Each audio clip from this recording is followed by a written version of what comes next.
One कैसे बना इंद्रप्रस्थ और पांडवों को वहां कौन कौन से अद्भुत अस्त्र मिले।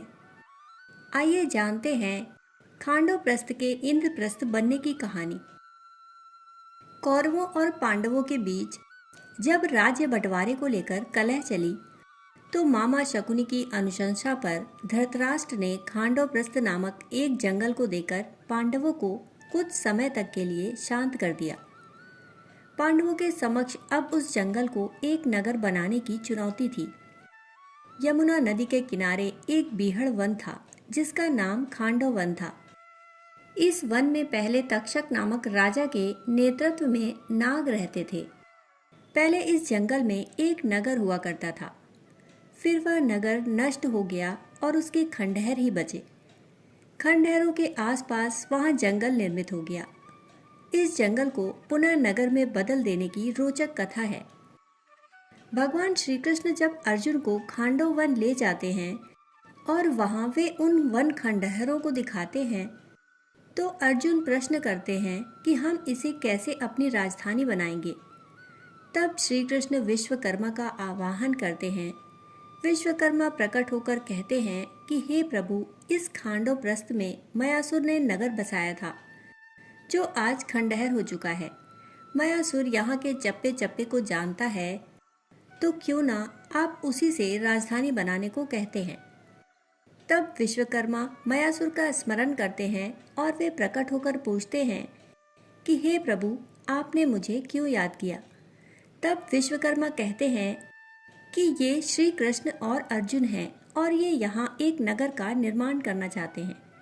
यह सुनकर मयासुर अति प्रसन्न होता है और वह श्री कृष्ण, अर्जुन एवं विश्वकर्मा को एक खंडहर में ले जाता है। खंडहर में एक रथ रखा होता है। मयासुर कहता है कि हे श्री कृष्ण, यह सोने का रथ पूर्व काल के महाराजा सोम का रथ है। यह आपको आपकी मनचाही जगह पर ले जाने के लिए समर्थ है। उस रथ में रखी हुई एक गदा को दिखाते हुए कहता है कि यह कौमुद की गदा है जिसे पांडव पुत्र भीम के अलावा और कोई उठा नहीं सकता। इसके प्रहार की शक्ति अद्भुत है। गदा दिखाने के बाद मयासुर एक गांडीव धनुष दिखाता है। यह अद्भुत और दिव्य धनुष दैत्यराज वृषपर्वा ने भगवान शंकर की आराधना से प्राप्त किया था। भगवान श्री कृष्ण उस धनुष को उठाकर अर्जुन को देते हुए कहते हैं कि इस दिव्य धनुष पर तुम दिव्य बाणों का संधान कर सकोगे। इसके बाद मयासुर अर्जुन को अक्षय तरकश देते हुए कहता है कि इसके बाण कभी समाप्त नहीं होते। इसे स्वयं अग्निदेव ने दैत्यराज को दिया था। इस बीच विश्वकर्मा कहते हैं कि आज से इस समस्त संपत्ति के आप अधिकारी हो गए हैं। अंत में श्री कृष्ण कहते हैं कि मयासुर, तुम्हारी इस कृपा का हम प्रतिदान तो नहीं दे सकते, परंतु हम वचन देते हैं कि जब भी तुम हमें संकट काल में स्मरण करोगे तो मैं और अर्जुन तुरंत ही वहां उपस्थित हो जाएंगे। मयासुर यह सुनकर प्रसन्न हो जाता है। बाद में विश्वकर्मा और मयासुर मिलकर इंद्रप्रस्थ नगर बनाने का कार्य करते हैं। किंवदंतियों के अनुसार अर्जुन और कृष्ण ने इस जंगल को आग लगाने के लिए अग्नि देवता से मदद मांगी। चूंकि इंद्रदेव खांडवप्रस्थ के रक्षक देवता थे, इसी कारण से जब भी अग्निदेव जंगल को आग लगाते, इंद्रदेव वर्षा कर देते और आग बुझ जाती। परंतु कृष्ण और अर्जुन ने भीषण युद्ध द्वारा सभी देवों, गंधर्वों और असुरों को हरा दिया और पूरे जंगल को जला दिया। अग्नि ने कुछ प्राणियों को जीवित छोड़कर सभी को भस्म कर दिया। कहा जाता है कि अर्जुन और कृष्ण ने इस जंगल के निवासियों को विस्थापित कर दिया।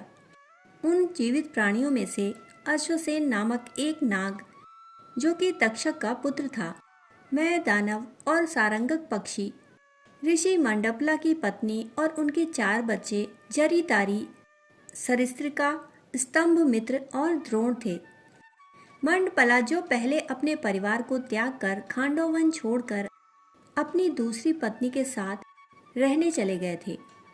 तक्षक की पत्नी ने अपने बेटे अश्वसेन को बचाने के लिए अपने प्राण त्याग दिए, जिसने बाद में कुरुक्षेत्र युद्ध के दौरान कर्ण के एक विशेष बाण पर खुद को रखकर अर्जुन को मारने का प्रयास किया। अश्वसेन ने बाद में अर्जुन के पोते परीक्षित की मृत्यु का कारण बनकर अपने रिश्तेदारों की मृत्यु का बदला लिया। भगवान कृष्ण ने विश्वकर्मा से भगवान इंद्र के स्वर्ग के समान एक महान शहर का निर्माण करने के लिए कहा। विश्वकर्मा ने इस नगर में दिव्य और सुंदर उद्यान और मार्गों का निर्माण किया। तो मयासुर ने इस राज्य में मय सभा नामक भ्रमित करने वाला एक भव्य महल बनाया था। अंत में इस नगर का नाम इंद्रप्रस्थ रखा गया, क्योंकि इस नगर को इंद्र के स्वर्ग की तरह बसाया गया था। आज हम जिसे दिल्ली कहते हैं, वही प्राचीन काल में इंद्रप्रस्थ था।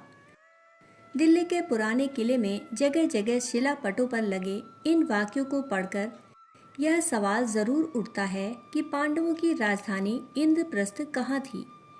खुदाई में मिले अवशेषों के आधार पर पुरातत्वविदों का एक बड़ा वर्ग यह मानता है कि पांडवों की राजधानी इसी स्थल पर रही होगी। यहाँ खुदाई में ऐसे बर्तनों के अवशेष मिले हैं जो महाभारत से जुड़े अन्य स्थानों पर भी मिले हैं। दिल्ली में स्थित सारवल गांव से 1328 ईस्वी का संस्कृत का एक अभिलेख प्राप्त हुआ है। यह अभिलेख लाल किले के संग्रहालय में मौजूद है। इस अभिलेख में इस गांव के इंद्रप्रस्थ जिले में स्थित होने का उल्लेख है। लोकप्रिय मान्यता के अनुसार निम्नलिखित क्षेत्र इस वन से जुड़े हुए माने जाते हैं।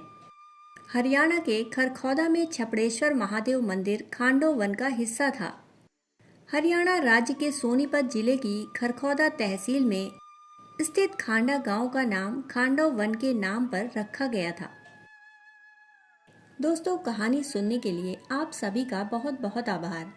फिर मिलते हैं ऐसी ही कहानी के साथ। तब तक के लिए धन्यवाद।